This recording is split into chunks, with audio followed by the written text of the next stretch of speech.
Hello, मैं प्रदीप कुमार आप सभी को क्लास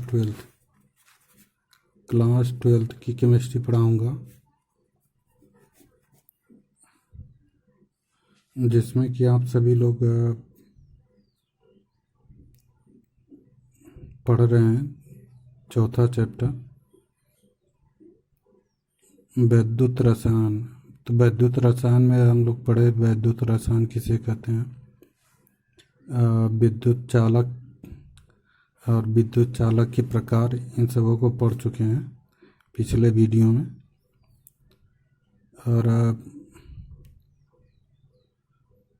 अगर आप वीडियो को सब्सक्राइब करते हैं तो वीडियो आपके पास जो ही अपलोड होता है यूट्यूब पर तुरंत आपके पास पहुंच जाएगा।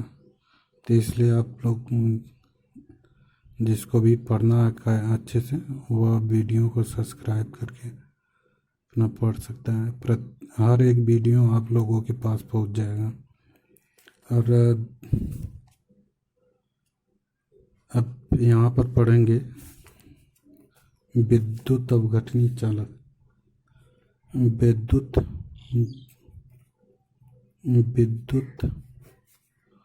अपघटनी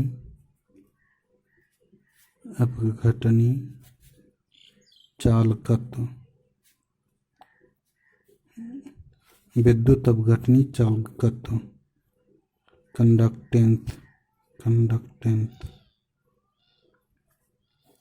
अब इसमें चालकत्व क्या होता है वो अब देखेंगे। तो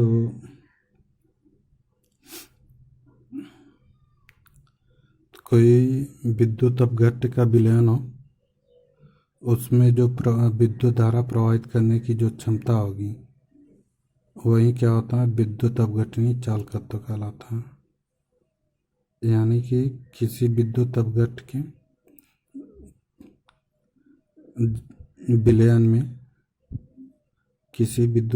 के विलयन में विद्युत धारा प्रवाहित करने की जो क्षमता होती है उसे क्या कहते हैं, वैद्युत अपघटनी चालकत्व कहते हैं। तो यहाँ पर ओम के नियमानुसार निकालेंगे, फिर उसके बाद आगे बढ़ेंगे।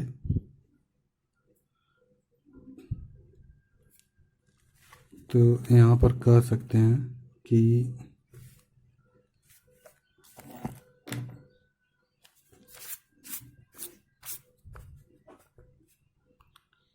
किसी विद्युत अपघट्य के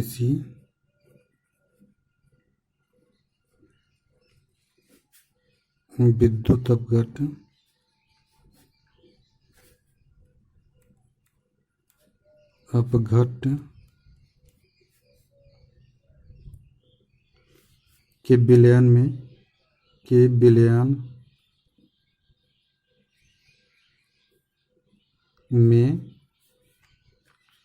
विद्युत धारा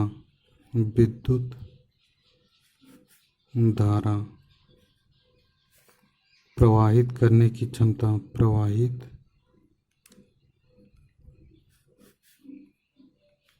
की क्षमता किसी विद्युत अपघट्य के विलयन में विद्युत धारा प्रवाहित करने की क्षमता वैद्युत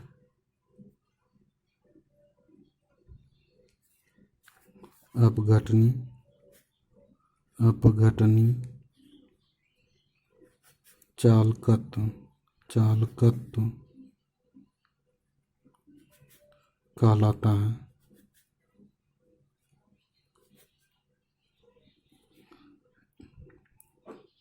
तो यानी कि यहाँ पर कह सकते हैं कि किसी विद्युत अपघट्य के विलयन में विद्युत धारा प्रवाहित करने की जो क्षमता होती है उसे ही क्या कहते हैं, विद्युत अपघटनी चालकत्व कहते हैं। तो यहाँ पर देखेंगे तो ओम के नियमानुसार ओम के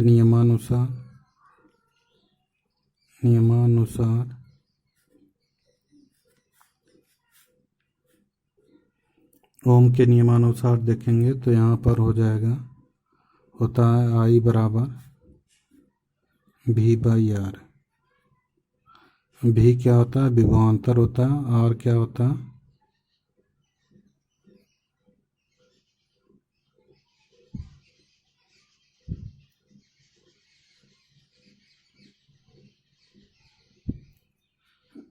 भी क्या होता है, विभवांतर होता है। आर क्या होता है, प्रतिरोध होता है।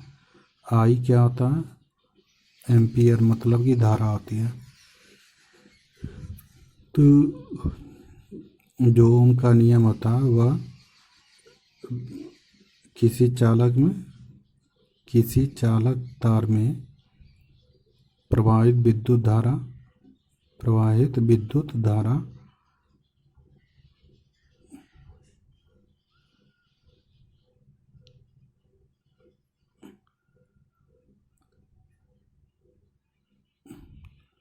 उस चालक के प्रतिरोध के क्या होता है, व्युत्क्रमानुपाती होता है। तो यहाँ पर हो जाएगा आई बराबर भी बाई आर होता है। तो यहाँ पर देखेंगे तो इसको लिख सकते हैं, आर को यहाँ पर लाएंगे तो यह आई यहाँ पे चला जाएगा। तो यहाँ पर हो जाएगा आर बराबर भी बाई आई।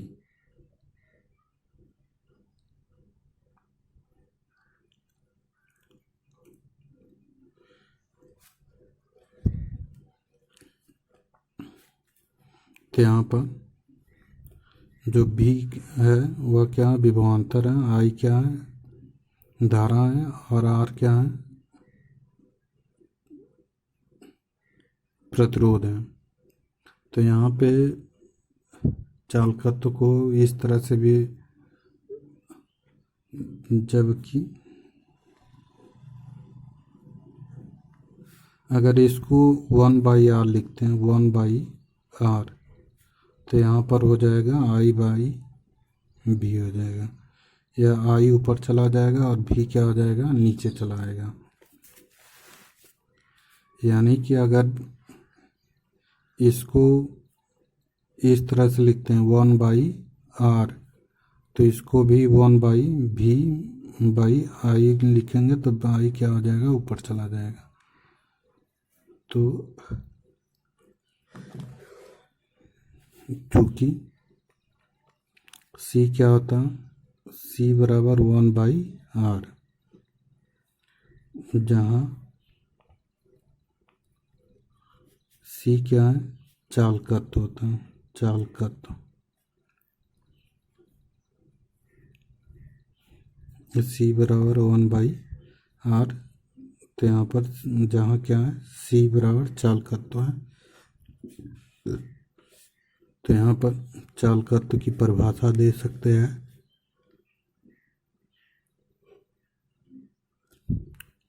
यह C के क्या है, व्युत्क्रमानुपाती है। जो R है C के क्या है, व्युत्क्रमानुपाती होता है। तो यहाँ पर कह सकते हैं कि किसी विद्युत अपघट्य के प्रतिरोध के व्युत्क्रम को क्या कहते हैं, उसका चालकत्व कहते हैं। यानी कि किसी विद्युत अपघट्य के प्रतिरोध के व्युत्क्रम को चालकत्व कहते हैं।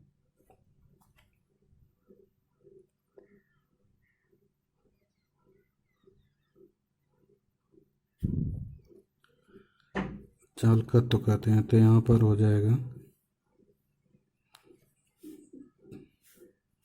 तो यहाँ पर लिख सकते हैं कि किसी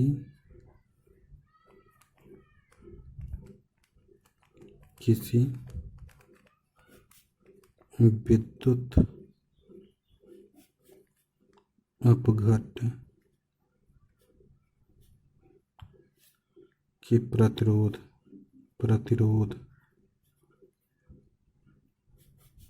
के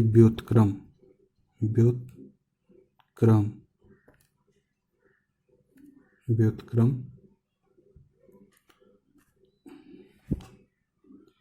को उसका चालकत्व कहते हैं, उसका चालकत्व कहते हैं।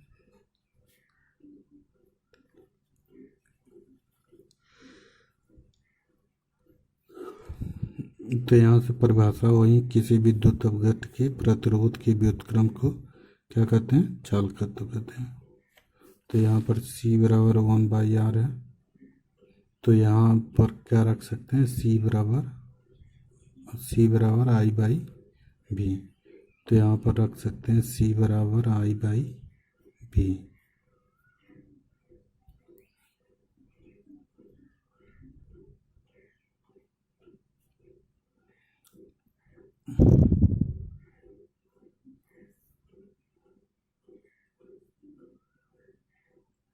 तो इस तरह से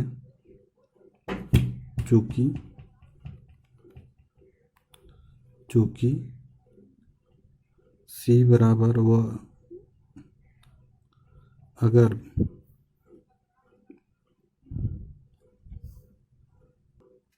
यहाँ पे लिख सकते हैं कि C बराबर I/V,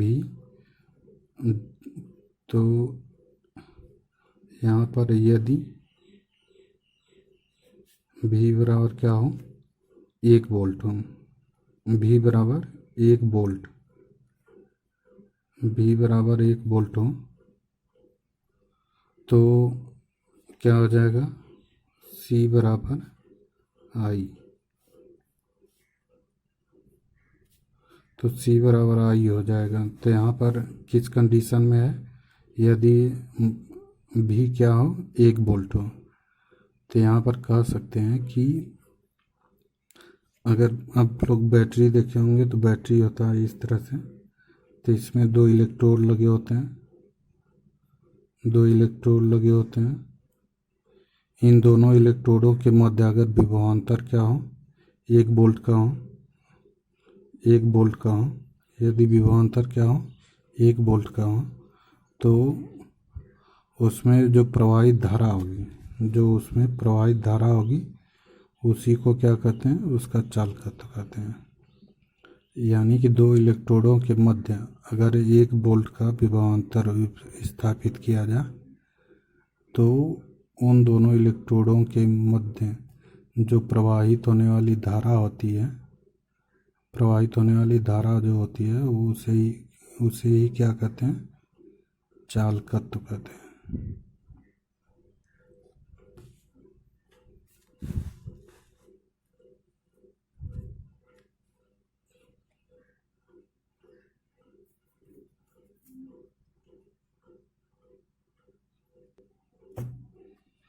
तो यहाँ पे यानी कि जो परिभाषा बताएं अभी कि यदि विभवांतर क्या हो, 1 वोल्ट का हो, तो यहाँ पर कह सकते हैं 2 इलेक्ट्रोडों के बीच यदि विभवांतर 1 वोल्ट हो, तो इन दोनों इलेक्ट्रोडों में प्रवाहित होने वाली धारा,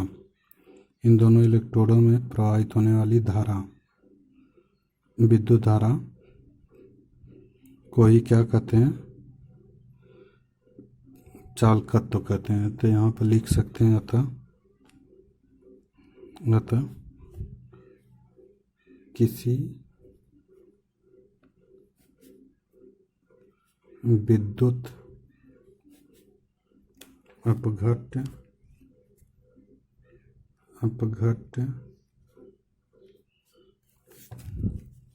के विलयन का चालकत्व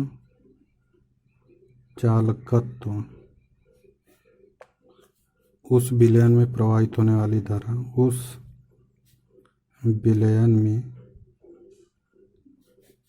में प्रवाहित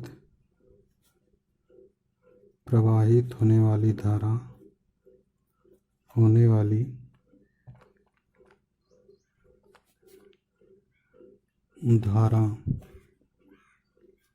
के समान होता है,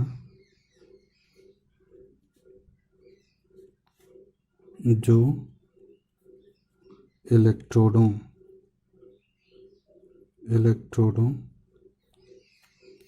के मध्य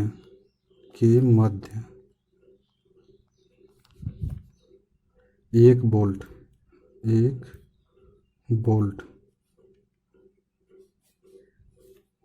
का विभवांतर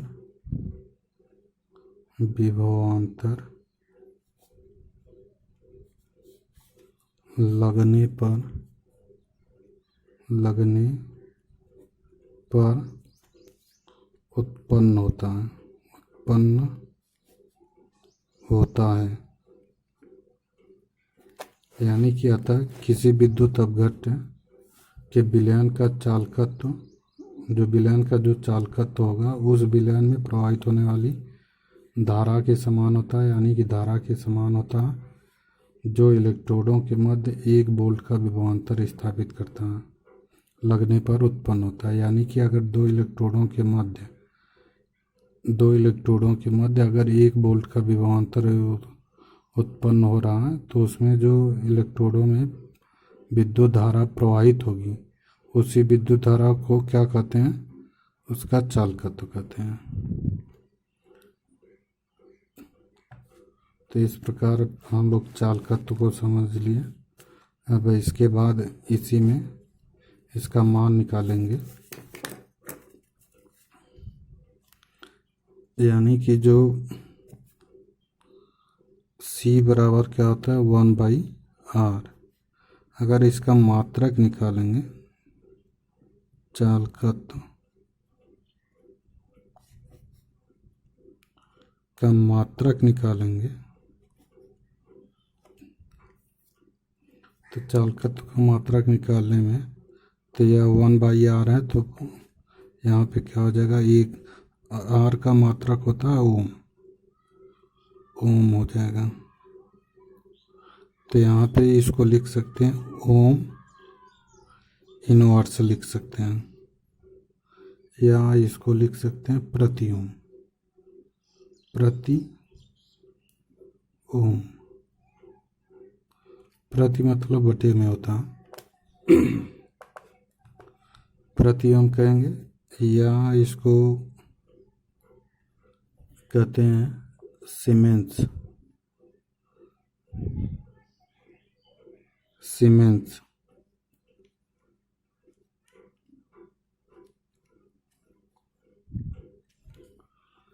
या इसको कहते हैं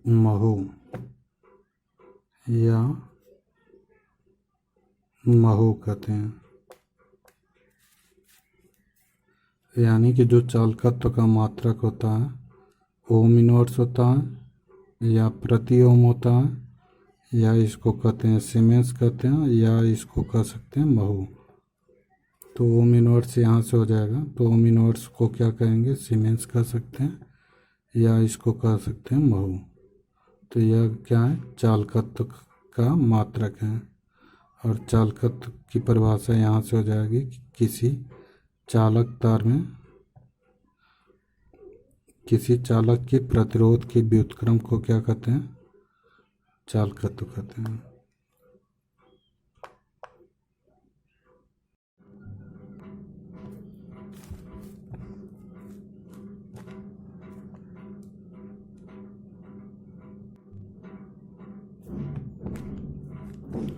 इसके बाद पढ़ेंगे हम लोग विशिष्ट प्रतिरोध। चालक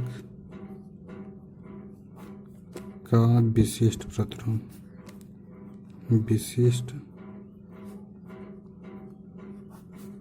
प्रतिरोध।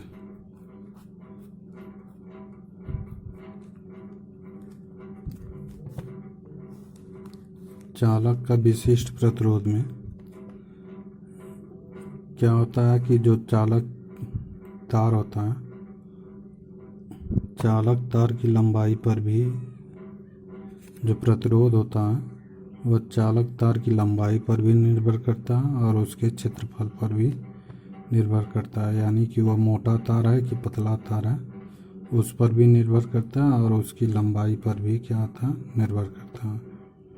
यानी कि कोई चालक तार है उसकी लंबाई पर भी निर्भर करेगा, और यह कितना मोटा है यानी कि इसके व्यास पर भी निर्भर करता है। क्योंकि यहाँ पर जो नियम दिया गया उसी के अनुसार होता है। तो यहाँ पर लिख सकते हैं कि पहला पॉइंट है इसमें यानी कि दो नियमों को इसको मिलाते हैं तब जाके विशिष्ट प्रतिरोध ज्ञात करते हैं। तो यहाँ पर हो जाएगा कि किसी चालक का प्रतिरोध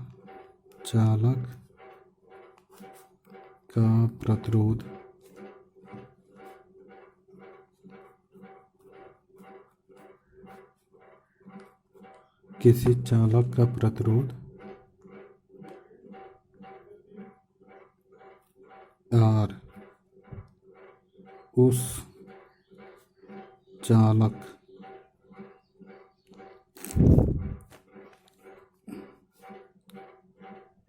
की लंबाई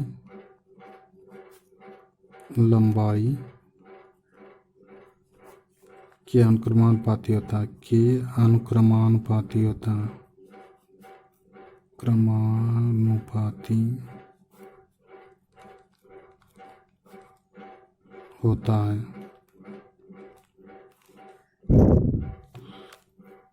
तो यहाँ पे R समानुपाती क्या हो जाएगा, L हो जाएगा।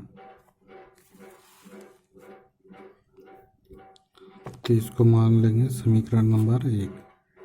तो यहाँ पर क्या है, किसी चालक का प्रतिरोध R उस चालक की लंबाई के क्या होता है, अनुक्रमानुपाती होता है। यानी कि अगर चालक तार का प्रतिरोध, चालक तार की लंबाई अगर बढ़ता है तो प्रतिरोध बढ़ेगा। अगर चालक तार की लंबाई अगर कम कर देंगे तो चालक तार का प्रतिरोध क्या हो जाएगा, कम हो जाएगा।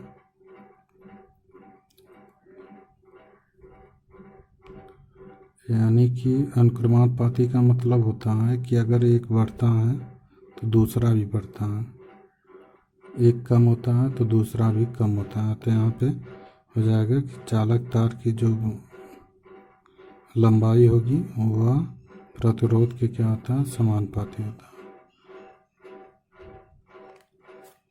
है। दूसरा नियम यह है कि जो चालक का प्रतिरोध होता है चालक तार के अनुप्रस्थ परिच्छेद के क्षेत्रफल का क्या होता है, के व्युत्क्रमानुपाती होता है। यानी कि अनुप्रस्थ परिच्छेद का क्षेत्रफल मतलब कि इसकी मोटाई, जो चालक तार होगी उसकी मोटाई। तो यहाँ पे हो जाएगा किसी चालक का प्रतिरोध, किसी चालक का प्रतिरोध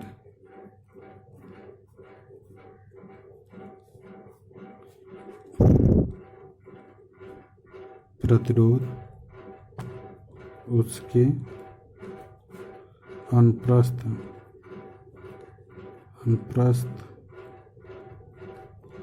परिच्छेद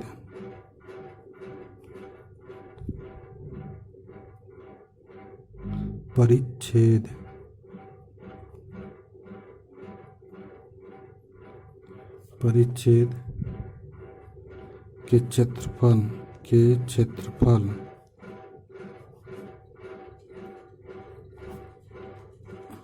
अनुप्रस्थ परिच्छेद के क्षेत्रफल A के व्युत्क्रमानुपाती होता है। व्युत्क्रमानुपाती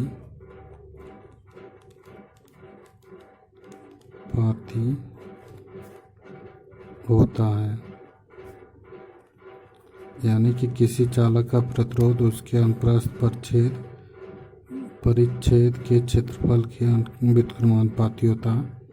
तो यानी कि यहाँ पर जो R होता है वह 1/A के क्या होता है, व्युत्क्रमानुपाती होता है।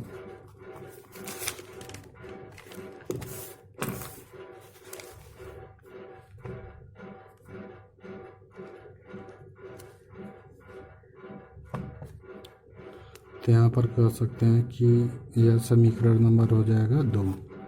अब समीकरण 1 और 2 को अगर मिला दिया जाए तो देखते हैं क्या होता है। यहाँ पे समीकरण 1 व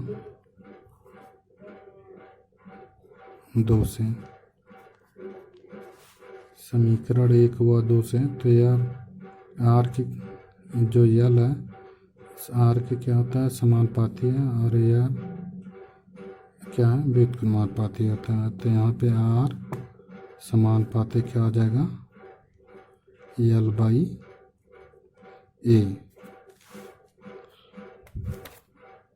तो यहाँ पर एक नियतांक लगेगा, अगर समानुपाती को हटाते हैं तो एक नियतांक लगेगा। तो यहाँ पे R क्या हो जाएगा, बराबर रो इंटू L/A, जहाँ रो क्या है, जो रो होता है इसको कहते हैं नियतांक, इसको कहते हैं नियतांक। तो यहाँ पर इस रो को ही क्या कहते हैं, विशिष्ट प्रतिरोध कहते हैं, प्रतिरोध। तो यह एक समीकरण प्राप्त होता है, या रो इक्वल टू, जो रो इक्वल टू हो जाएगा ए का यहाँ पर गुणा हो जाएगा, एल नीचे आ जाएगा, तो RA/L, या तो विशिष्ट प्रतिरोध बराबर R × A/L। तो यहाँ पे जहाँ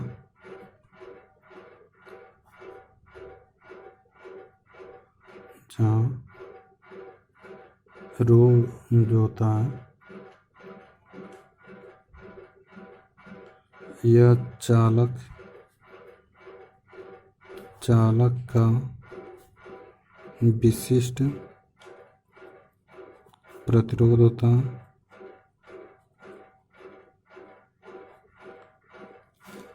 चालक का विशिष्ट प्रतिरोध होता है। और जो R होता है यह चालक का प्रतिरोध है,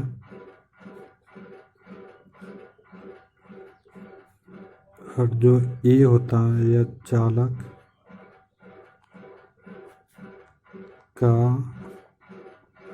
अनुप्रस्थ परिच्छेद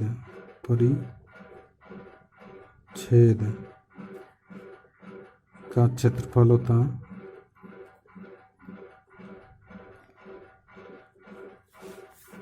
और जो L है यह चालक की लंबाई है,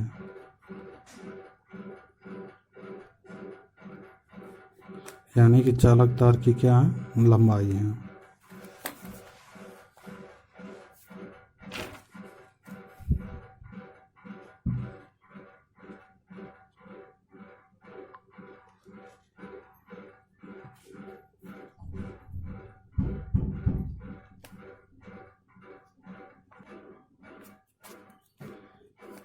यहाँ पर अगर कह सकते हैं कि अगर L बराबर क्या हो, 1 सेंटीमीटर हो, L बराबर क्या हो, 1 सेंटीमीटर हो, A बराबर 1 वर्ग सेंटीमीटर हो, 1 वर्ग सेंटीमीटर हो, यानी कि अगर चालक तार की लंबाई 1 सेंटीमीटर हो और चालक तार के अनुप्रस्थ परिच्छेद का क्षेत्रफल क्या हो, 1 वर्ग सेंटीमीटर हो, तो यहाँ पर कह सकते हैं कि rho equal to E R, rho equal to R कर सकते हैं। तो यहाँ पर क्या है कि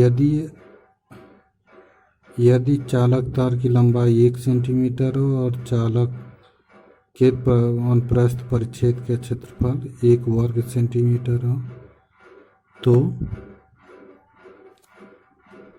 उसके यानी कि उस चालक के प्रतिरोध को ही क्या कहते हैं, उस चालक के प्रतिरोध को ही क्या कहते हैं, चालक का विशिष्ट प्रतिरोध कहते हैं।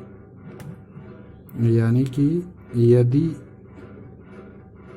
चालक की लंबाई 1 सेंटीमीटर हो और उनका पृष्ठ परिच्छेद का क्षेत्रफल 1 वर्ग सेंटीमीटर हो, तो उस चालक के प्रतिरोध को ही क्या कहते हैं? विशिष्ट प्रतिरोध कहते हैं। तो यहाँ पर लिख सकते हैं कि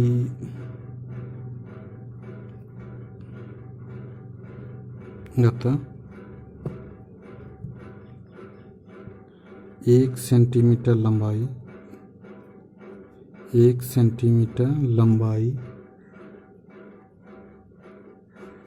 तथा 1 वर्ग सेंटीमीटर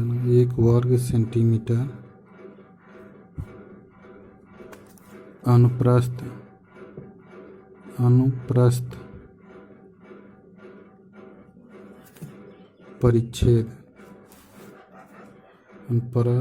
परिच्छेद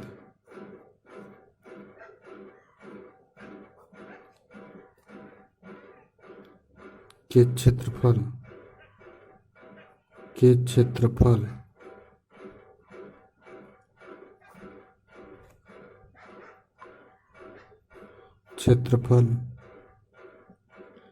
वाले चालक का ओम में प्रतिरोध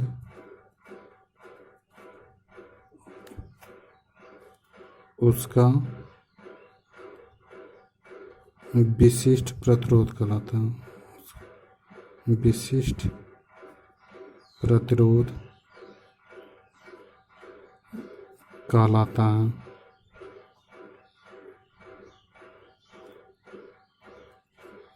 यानी कि 1 सेंटीमीटर लंबाई तथा 1 वर्ग सेंटीमीटर अनुप्रस्थ परिच्छेद के क्षेत्रफल वाले चालक का ओम में प्रतिरोध उसका विशिष्ट प्रतिरोध कहलाता है। तो इस तरह से डिफाइन कर सकते हैं। और